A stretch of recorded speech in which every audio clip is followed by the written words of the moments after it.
వ్యాపారమే ధ్యేయంగా కాకుండా కస్టమర్ల శ్రేయస్సును దృష్టిలో ఉంచుకొని చలివేంద్రాన్ని ఏర్పాటు చేయడం శుభ పరిణామం అని తిరుపతి బీజేపీ జిల్లా అధ్యక్షులు సామంచి శ్రీనివాస్ శుభమస్తు షాపింగ్ మాల్ మేనేజర్ మునిశేఖర్ అన్నారు.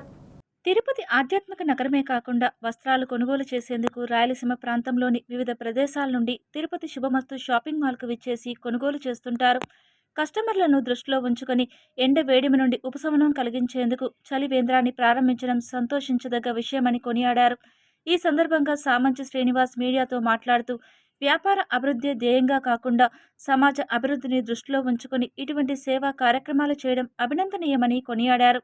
రాబోయే రోజులలో వీరి సేవలు మరింత విస్తృతం చేసి నగరంలో మరెన్నో చలివేంద్రాలు ఏర్పాటు చేయాలని ఆకాంక్షించారు. శుభమస్తు షాపింగ్ మాల్ నిర్వాహకులు చేపట్టే ప్రతి కార్యక్రమం దిగ్విజయంగా జరుగుతున్నాయని, శుభమస్తు షాపింగ్ వారు అందిస్తున్న ఆకర్షణీయమైన ఆఫర్లను నగరవాసులు సద్వినియోగం చేసుకోవాలని పిలుపునిచ్చారు.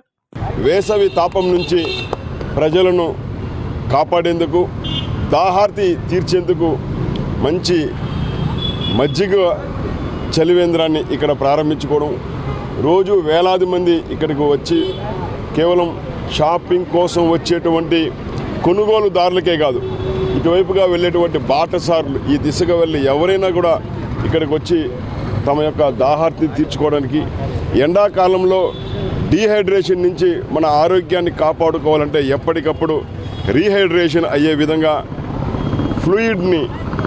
ఫ్లూయిడ్ పదార్థాలని, ముఖ్యంగా మంచినీళ్లను, మజ్జిగను సేవిస్తే ఆరోగ్యం కాపాడుకోవచ్చు.